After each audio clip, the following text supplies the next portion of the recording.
नमस्ते, मैं हूं रविंद्र सिंह और आप देख रहे हैं बोर्ड ब्रेन, जहां दिमाग चलता है बोर्ड से भी आगे। बोर्ड ब्रेन का एक ही मकसद है, जहां हर स्टूडेंट बने स्मार्ट लर्नर। आज की क्लास में हम लोग पढ़ने वाले हैं मैथ्स क्लास 10 चैप्टर 3 दो चर वाले रैखिक समीकरण युग्म। आज इसमें हम बहुविकल्पी प्रश्न पढ़ेंगे, MCQs, multiple choice question. Okay, बहुत इंपॉर्टेंट क्वेश्चन है ये, हमारे बोर्ड एग्जाम में 1 नंबर का प्रश्न आता है। यहाँ से अगर MCQs में पूछा जाएगा तो 1 नंबर का आएगा, अगर डिटेल में पूछा जाएगा तो 3 नंबर का आएगा। बहुत इंपॉर्टेंट क्लास आज का होने वाला है स्टूडेंट, तो वीडियो को पूरा देखिएगा तभी आप इससे लाभ ले पाएंगे। ओके, तो चलिए शुरू करते हैं। पहला प्रश्न आपके सामने है, क्या कहता है क्वेश्चन? यदि x बराबर a, y बराबर b, समीकरण x माइनस वाई बराबर 2 तथा x प्लस वाई बराबर 4 के हल हों तो a और b के मान बताइए। देखिए क्वेश्चन को हल करने का तरीका क्या है, मतलब x बराबर a और y बराबर b इन समीकरणों के अगर हल हैं तो अगर ये इसके हल हैं तो इसको सेटिस्फाइड करेगा। तो आप देखोगे यहाँ पर x और y की जगह पर a और b रख दो दोनों समीकरणों में, तो वहाँ हल करना नहीं है, आंसर में निकालना है। ये तो हम रफ में वहाँ हल करेंगे, तो हल करके आपको बता रहे हैं। तो इसे x माइनस वाई बराबर 2 है तो x से क्या रख दोगे a, ठीक है, और y ये क्या रख दोगे b, ठीक है, समझ लो अच्छे से, बराबर 2। और दूसरा समीकरण क्या है, x प्लस वाई बराबर 4, x की जगह पर a और y की जगह पर b बराबर 4, ठीक है। तो समीकरण एक है, ये समीकरण 2 है। इसको आप विलोपन विधि से हल कर लो, दोनों को जोड़ दो, तो ये माइनस भी है ये प्लस भी है, कैंसिल हो जाएंगे, तो क्या हो जाएगा 2a बराबर 6। तो a बराबर कितना आ जाएगा 6/2 यानी 3, ठीक है। जब a बराबर 3 आ जाएगा तो a की वैल्यू उठा के रख दो किसी भी समीकरण में, 1 में रख देते हैं, तो a की जगह पर 3 रखोगे तो माइनस b बराबर 2, ठीक है, माइनस b बराबर -3 प्लस 2, ठीक है। तो कितना आ जाएगा माइनस b बराबर -1 यानी b बराबर 1 आ जाएगा। इसका मतलब a और b की वैल्यू कितनी आ जाएगी 3 और 1, कहीं पर 3 और 1 है, ये है, तो आंसर क्या आ जाएगा C, ठीक है। तो ये एग्जाम में चूंकि मल्टीपल चॉइस क्वेश्चन है तो वहाँ पर सॉल्व नहीं करना है, ये तुम रफ में सॉल्व कर लोगे, बस आंसर टिक करना है, ठीक है। और अगर प्रैक्टिस होगी तो बहुत जल्दी हो जाएगा ये। अगला क्वेश्चन देखो, अगला प्रश्न देखो क्या लिखते हैं, k के किस मान के लिए समीकरण 3x माइनस वाई माइनस 5 बराबर 0 तथा 6x minus 2y minus k बराबर 0 का कोई हल नहीं है। तो कोई हल नहीं है, इसकी कंडीशन क्या होती है? तो जब कोई हल नहीं होता है तो इसकी कंडीशन होती है a1 अपॉन a2 बराबर b1 upon b2 does not equal to c1 upon c2, ये कंडीशन होती है, ठीक है। तो अब यहाँ पर a1 अपॉन a2 निकाल लो, तो इसमें 3 है तो a1 अपॉन a2 निकालो, कितना है 3 और यहाँ कितना है 6, तो कितना हो गया 1/2, ठीक है। अब b1 अपॉन b2 निकालो, b1 अपॉन b2 निकालो, तो b1 यहाँ क्या है -1, ठीक है, और b2 कितना है y का कोफिशिएंट -2, माइनस माइनस कट के 1/2 आ गया, ठीक है। अब c1 अपॉन c2 भी निकालो, यहाँ निकाल लो c1 अपॉन c2, c1 यहाँ पर कितना -5, ठीक है, और ये कितना है -k, ठीक है, -k, ये अचर पद होता है ना, ये माइनस माइनस कट गए 5/k, ठीक है, 5/k। तो देखो अब यहाँ पर ये निकालो, ये वैल्यू यहाँ पुट करो, ठीक है, तो ये वैल्यू यहाँ पुट कर लो भाई, a1 अपॉन a2 बराबर b1 upon b2 does not equal to c1 upon c2। हमें k की वैल्यू निकालनी, ठीक है।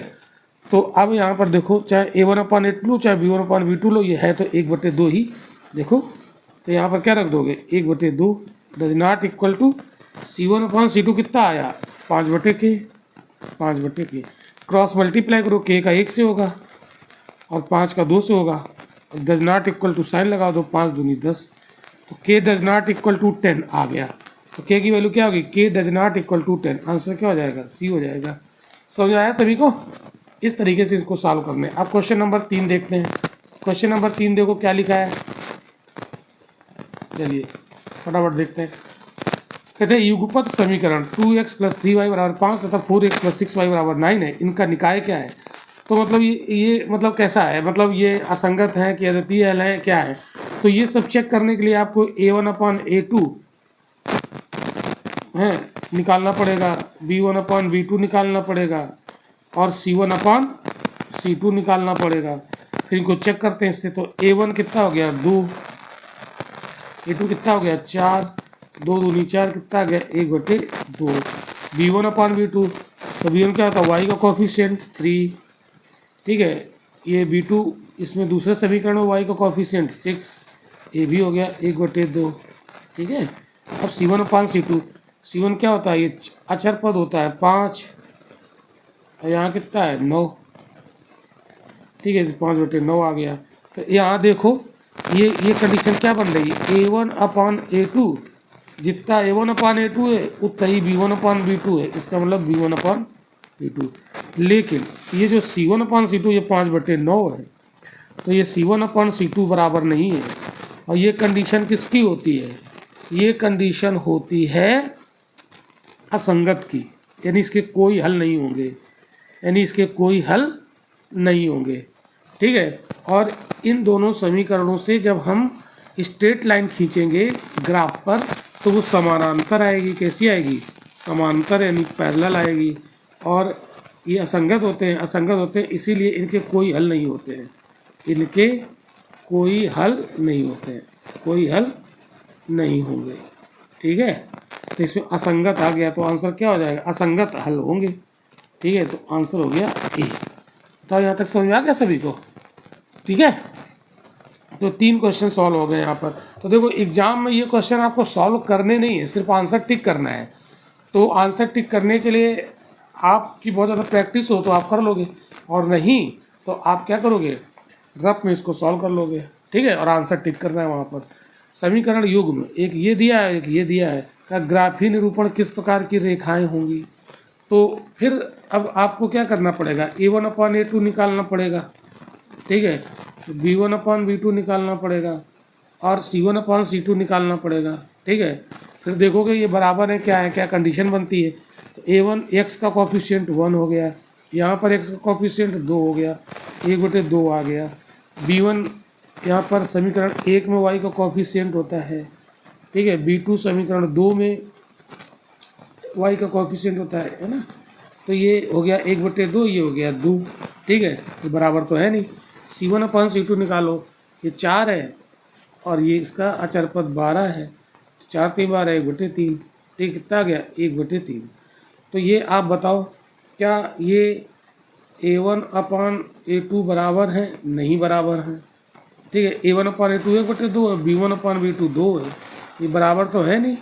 जब ये A1/A2 B1/B2 बराबर ना हो तो ये प्रतिच्छेदी रेखाएं बनती हैं। क्या बनती हैं, प्रतिच्छेदी रेखाएं। मतलब अगर हम इसका ग्राफ बनाए तो इन समीकरणों की जो 2 स्ट्रेट लाइन होगी वो एक दूसरे को कहीं ना कहीं काट रही होंगी, आप बना सकते हो, ठीक है। ये कंडीशन होती है प्रतिच्छेदी रेखाओं की। A1/A2 does not equal to B1/B2, ठीक है। तो इसमें आंसर क्या हो जाएगा, ए हो जाएगा, ठीक ठीक है। तो एग्जाम में आप क्या करोगे, इसको आप रफ में कहीं पर सॉल्व कर लोगे और आंसर आपको सीधे टिक कर देना होगा, ठीक है। नेक्स्ट क्वेश्चन देखते हैं यहाँ पर। तो क्वेश्चन नंबर 5 आप देखो, 5 आपके सामने है। क्या कह रहा है, आश्रित समीकरणों के युग्म का हल क्या होता है। आश्रित का मतलब होता है संपाती। संपाती का मतलब होता है जब ग्राफ में एक स्ट्रेट लाइन बनेगी उसी के ऊपर दूसरी वाली भी बन जाएगी, मतलब ये कई जगहों पर काटेगी एक दूसरे को।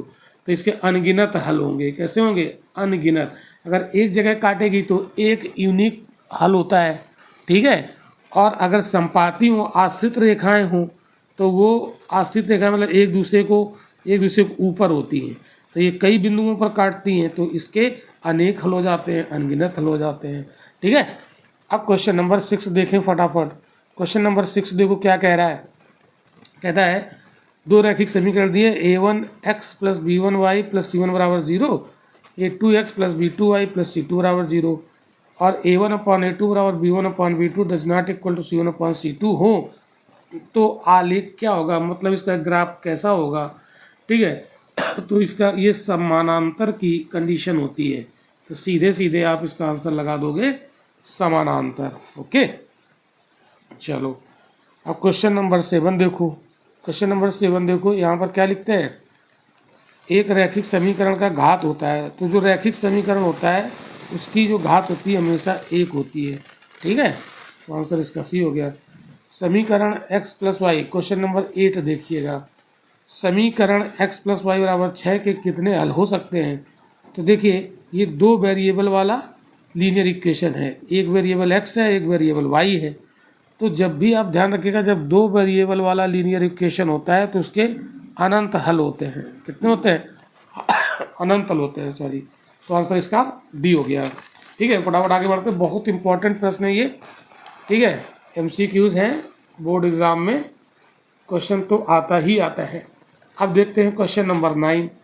एक रैखिक समीकरण जिसका कोई हल नहीं होता है, रैखिक समीकरण क्या कहलाता है, वो असंगत होता है।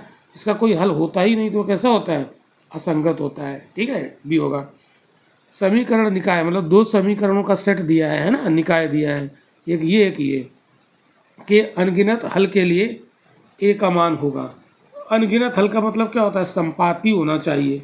तो अनगिनत हल की कंडीशन क्या होती है, A1/A2 बराबर B1/B2, ठीक है, बराबर C1/C2। ये कंडीशन होती है संपाती रेखाओं की, मतलब अनगिनत हल की ये कंडीशन होती है। मतलब इन समीकरणों की जो रेखाएं हम ग्राफ पे खींचेंगे वो संपाती आएंगी। संपाती का मतलब क्या होगा, एक रेखा इसे बनेगी और दूसरी रेखा उसी के ऊपर बन जाएगी। तो ये अनेक बिंदुओं पर टच करेगी तो इसके अनगिनत हल होंगे। अनगिनत हल के लिए ये कंडीशन होती है। तो अब इन दोनों समीकरणों से हमें A1/A2 B1/B2 C1/C2 निकालना है। ठीक है, और फिर इनमें वैल्यू रख कैल करेंगे तो ए का मान निकल आएगा। तो A1/A2 बराबर निकालो, कितना आ जाएगा। तो A1 कहाँ से निकलेगा, समीकरण 1 में जो x का कोफिशिएंट होता है 5 है। A2 कहाँ से निकलेगा, समीकरण 2 में जो x का कोफिशिएंट होता है a, तो 5/a आ गया, है ना। ऐसे ही हम B1/B2 निकाल लें तो B1/B2 क्या हो जाएगा, y का कोफिशिएंट 2, समीकरण 2 में y का कोफिशिएंट -3, कितना आ गया, -2/3। ठीक है, अब हम चाहे C1/C2 भी निकाल लो, यहीं से निकालना चाहो तो निकाल लो। तो ये कितना हो जाएगा, ये 0 है, 0 है तो 0 हो जाएगा, तो इसका कोई मतलब नहीं, ये 0/0 होगा, है ना। तो अब हम ये कंडीशन लगा दें तो A1/A2 बराबर B1/B2। A1/A2 कितना है, 5/a, B1/B2 कितना है, -2/3, मतलब 2/-3। अब देखो 2 का गुणा a से होगा 2a, क्रॉस मल्टीप्लाई करना पड़ेगा ना, और -3 का गुणा 5 से होगा तो -15 आ जाएगा। तो जानते हो a बराबर कितना आ जाएगा, तो 2a बराबर ये 15 है। ठीक है, तो अब ये कितना आ जाएगा, -15/2 आ जाएगा। ठीक है, क्योंकि a में 2 का गुणा है, 2 इधर जाएगा तो डिवाइड में हो जाएगा। तो -15/2 कहीं पर है, बिल्कुल है, तो ए में होगा। तो आंसर हमारा क्या हो गया, ए हो गया। समझ आई बात। ठीक है, बढ़िया। अब हम चलते हैं क्वेश्चन नंबर 11 की तरफ। क्वेश्चन नंबर 11 देखो भाई क्या है, कहता है के किस मान के लिए समीकरण ये तथा ये संपाती होंगे। संपाती मतलब यही वाली कंडीशन होगी जो ऊपर वाली लगाई थी, ऊपर वाले क्वेश्चन में, है ना।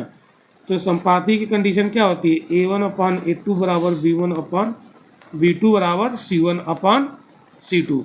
ये कंडीशन होती है। इसमें A1/A2 और B1/B2 की वैल्यू निकाल लो, तो इसमें रखो तो A की वैल्यू निकल आएगी। A1/A2 कितना है, 2, A1/A2 बराबर कितना है, 2 या 1 है, 1 है ना, समीकरण 1 से 1/2। फिर B1/B2 निकालो, B1/B2 निकालो, यहाँ पर 2 है। ठीक है, B2 कितना है, K है। ठीक है, और निकाल लो C1/C2 भी निकाल के देख लो। ठीक है, कितना है, यहाँ पर 7 है और यहाँ पर 14 है। ठीक है, तो अब ये वैल्यू यहाँ पर रख दो A1/A2 में, A1/A2 बराबर B1/B2, इतने से ही काम हो जाएगा। A1/A2 1/2 है, B1/B2 2/K है। ठीक है, K की वैल्यू निकालनी है तो इन्हीं 2 से निकल आएगी, तीसरा बराबर हमें करना भी नहीं पड़ेगा। ठीक है, तो एक तरह क्रॉस मल्टीप्लाई करो, K का 1 से हो गया K, 2 का 2 से हो गया 4, तो K बराबर कितना आ गया, 4 कहाँ है, 1 में है। तो आंसर इसका ए हो गया। ठीक है, अब क्वेश्चन नंबर 12 देखते हैं। क्वेश्चन नंबर 12 क्या कह रहा है, देखो व्यापक समीकरण a1x plus b1y plus c1 बराबर 0 और a2x plus b2y plus c2 बराबर 0 में अद्वितीय हल के लिए क्या कंडीशन। तो अद्वितीय हल की कंडीशन ही होती है a1/a2 बराबर does not equal to b1/b2। तो ये सीधे आपको याद होना चाहिए, आंसर ये हो गया। अब हम देखते हैं क्वेश्चन नंबर 12 हो गया। अब आते हैं हम लोग अगले क्वेश्चन की तरफ। क्वेश्चन नंबर 13 देखो क्या कहते हैं। देखो क्वेश्चन नंबर 13 पढ़ो ध्यान से। कहता है दो चरों में रैखिक समीकरण योग एक ये है और एक ये, दो समीकरण है, इनमें से कौन सा गुण रखते हैं। तो ये गुण हमें चेक करने हैं। तो गुण चेक करने के लिए हमें क्या निकालना पड़ेगा, a1/a2 है ना, b1/b2, ठीक है, और ये c1/c2, ये तीनों मतलब निकालने पड़ेंगे। a1/a2 निकालो, b1/b2 निकालो, c1/c2 निकालो, फिर देखो उनमें क्या रिलेशन बनता है। तो a1/a2 निकालो, ठीक है, कितना हो जाएगा 1/2, ठीक है, ये आ गया।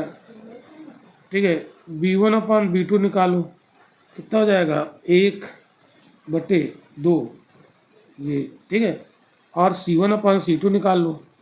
c1 यहाँ कितना है 2 अचर पर, यहाँ कितना है 6, तो 2 3 6, ये हो गया 1/3। तो देखो यहाँ पर a1/a2 बराबर b1/b2 है, मतलब a1/a2 भी 1/2 है, b1/b2 भी 1/2 है, लेकिन c1/c2 1/2 नहीं है, वो 1/3 है, यानी वो डज नॉट इक्वल टू, है ना। तो ये कंडीशन किसकी होती है, ये जो कंडीशन होती है ये संपाती की कंडीशन होती है। कैसी होती है, संपाती रेखाओं की कंडीशन होती है।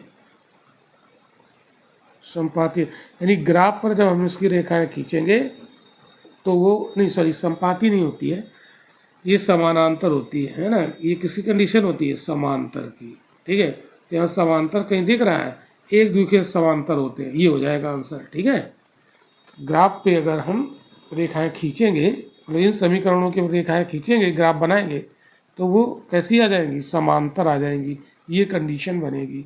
ठीक है, अब क्वेश्चन नंबर 14 देखते हैं फटाफट।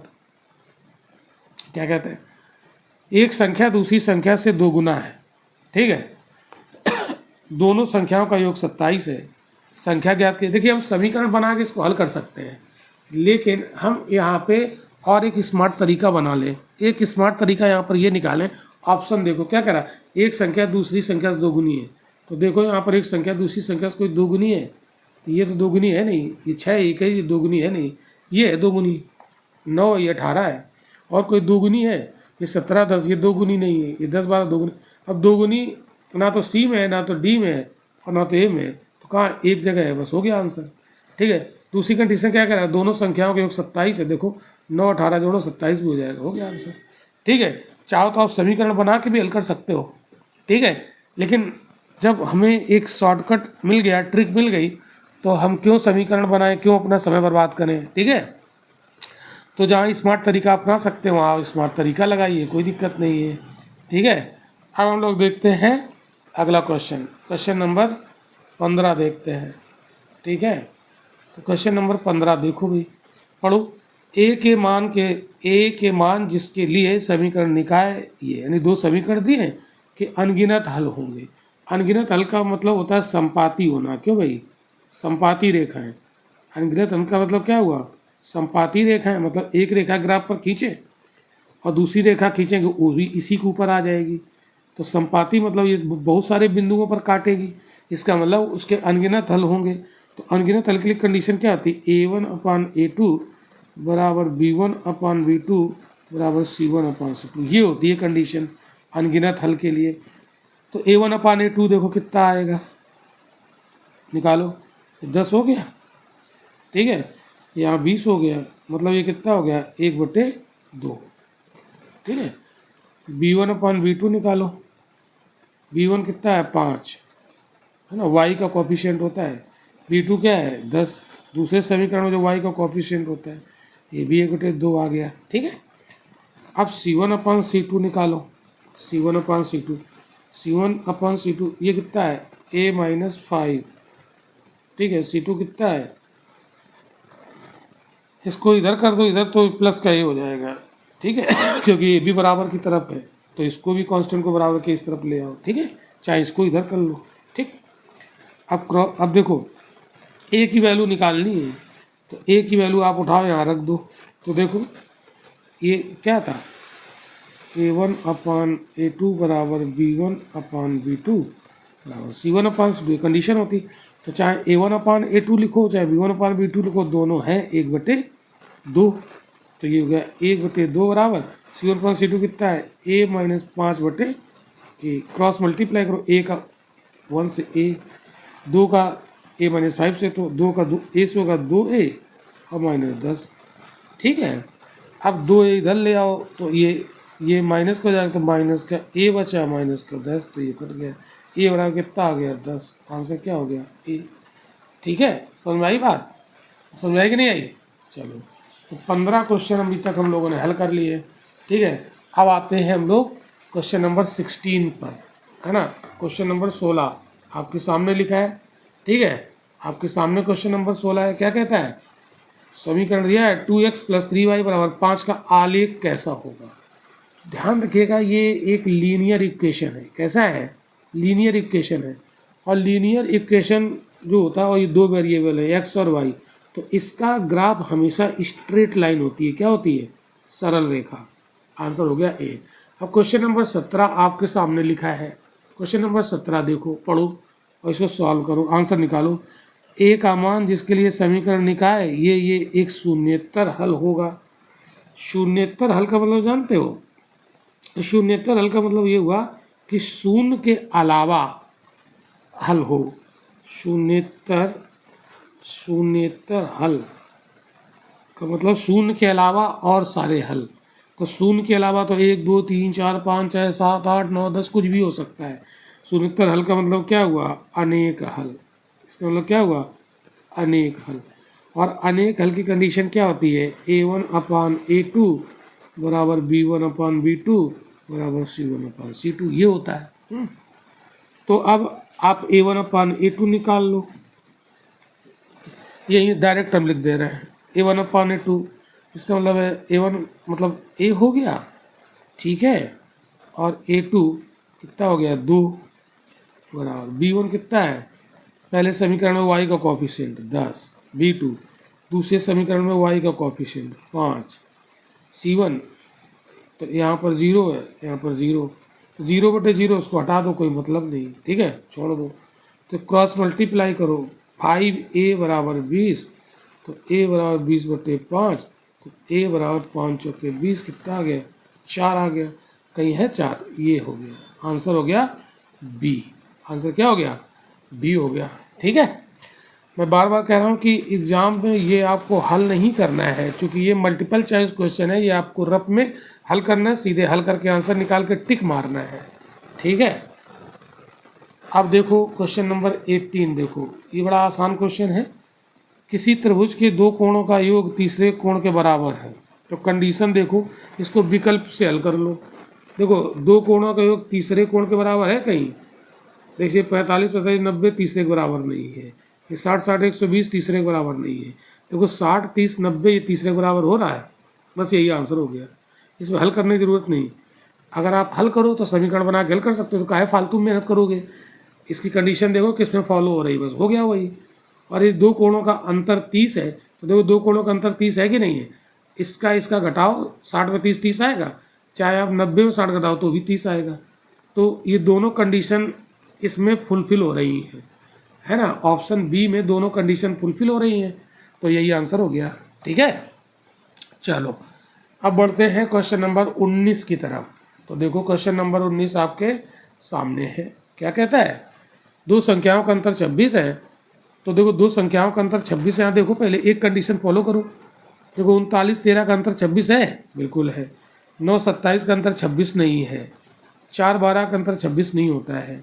12 36 का अंतर 26 नहीं होता। खत्म हो गया 3, क्या बना, आंसर ये हो गया। कितना स्मार्ट तरीका है। फिर आगे क्या कह रहा है, दूसरी कंडीशन क्या कह रहा है, दूसरी संख्या क्या कह रहा है, एक संख्या दूसरी संख्या की 3 गुनी है। तो देखो ये संख्या 13 की 3 गुनी है, 13 3 39, दोनों कंडीशन फुलफिल हो रही है इसमें, यही आंसर हो गया, ठीक है। और चाहो तो आप समीकरण बना के हल करो। समीकरण बना के हल करने का कोई औचित्य नहीं है, आप ऐसे ही देख लो। क्वेश्चन नंबर 20, क्योंकि हमें तो आंसर लगाना है, हल थोड़ी करना है। और हल करने के लिए कहता है, यही अगर 3 नंबर में होता, हल करने के लिए कहता तो फिर दोनों कंडीशन से हम 2 समीकरण बनाते, फिर उन समीकरणों को हल करके एक्स वाई की वैल्यू निकालते, तब आंसर आता। ठीक है, वो लॉन्ग मेथड हो जाता। 2 संपूरक कोणों में बड़ा कोण छोटे कोण से 18 अधिक है, तो कोण बताओ। तो 2 संपूरक कोणों का योग 180 होता है, ध्यान रखिएगा। संपूरक कोणों का योग कितना होता है? 180 होता है।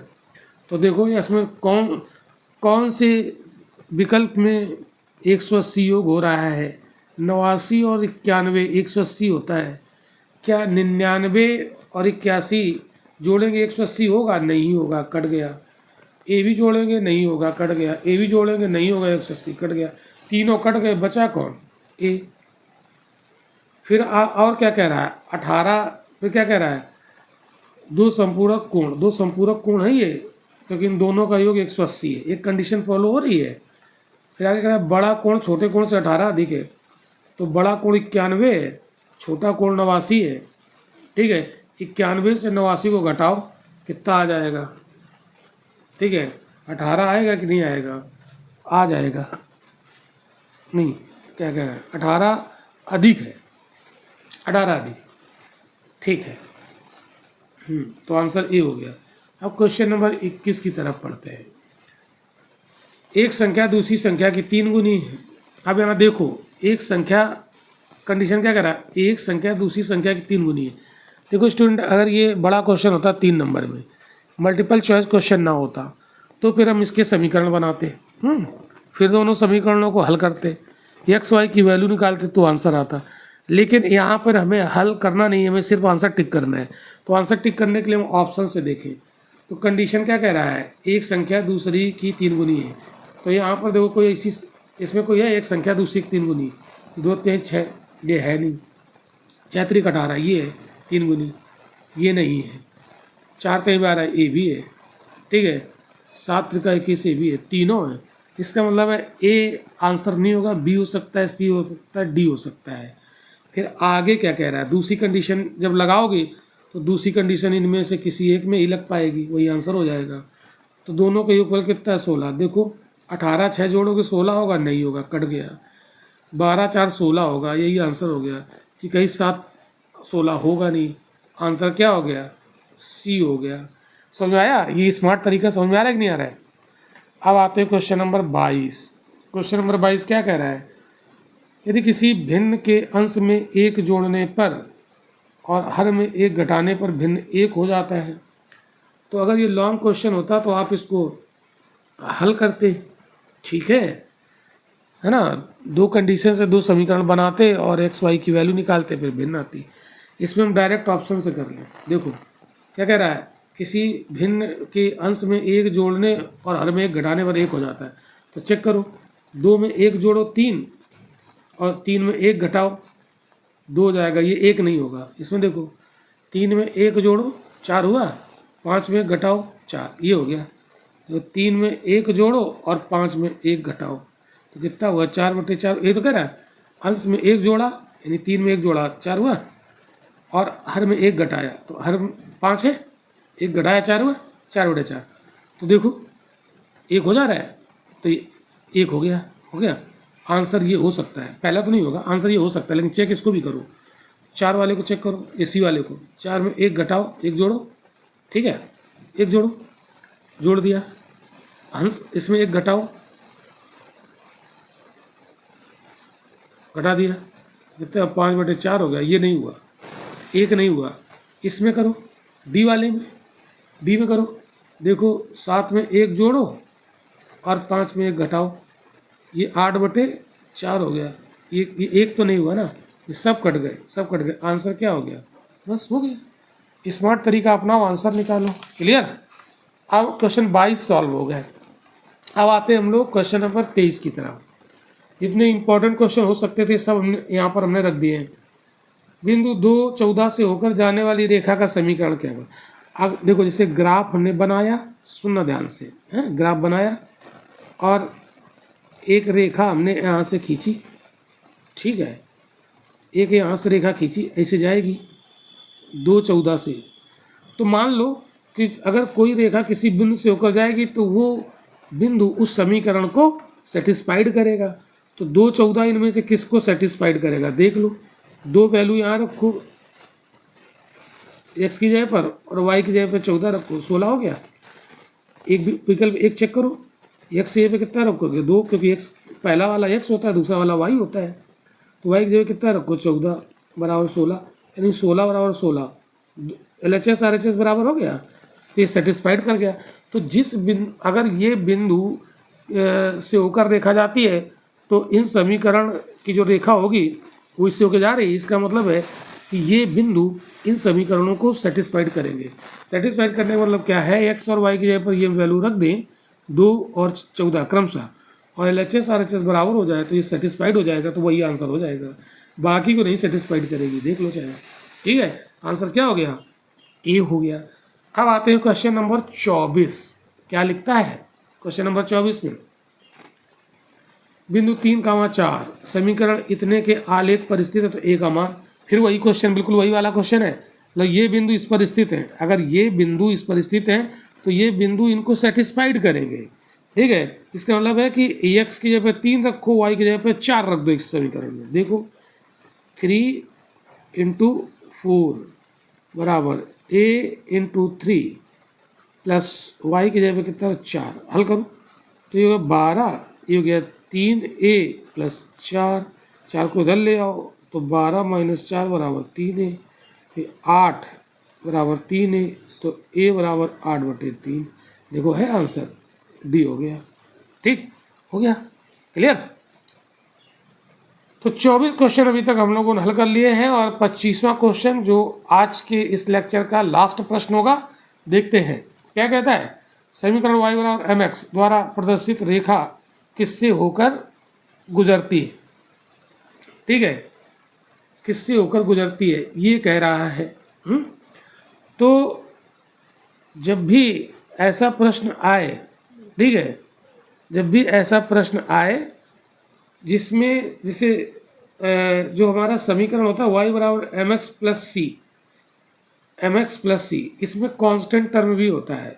तो इसमें जिसमें कांस्टेंट टर्म गायब हो, ध्यान से सुनना, जिसमें कांस्टेंट टर्म जिस समीकरण में ना हो तो उसके द्वारा जो रेखा खींची जाएगी वो हमेशा मूल बिंदु से होकर जाती है।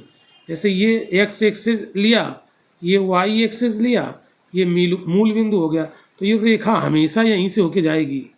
ठीक है, जिसमें सी नहीं होगा, जिसमें जिस समीकरण कांस्टेंट टर्म नहीं होगा उसकी जो रेखा होगी वो हमेशा कहाँ जाएगी, मूल बिंदु से होकर जाएगी। ठीक है, तो स्टूडेंट ये था आज के लेक्चर में जितने भी इम्पोर्टेंट MCQs हो सकते थे। ठीक है, 10th बोर्ड के लिए बहुत इंपॉर्टेंट है, वो सारे हमने करा दिए। ओके, कैसा लगा लेक्चर। अब मिलते हैं अगले लेक्चर में और बहुत इंपॉर्टेंट PYQ के साथ। ओके।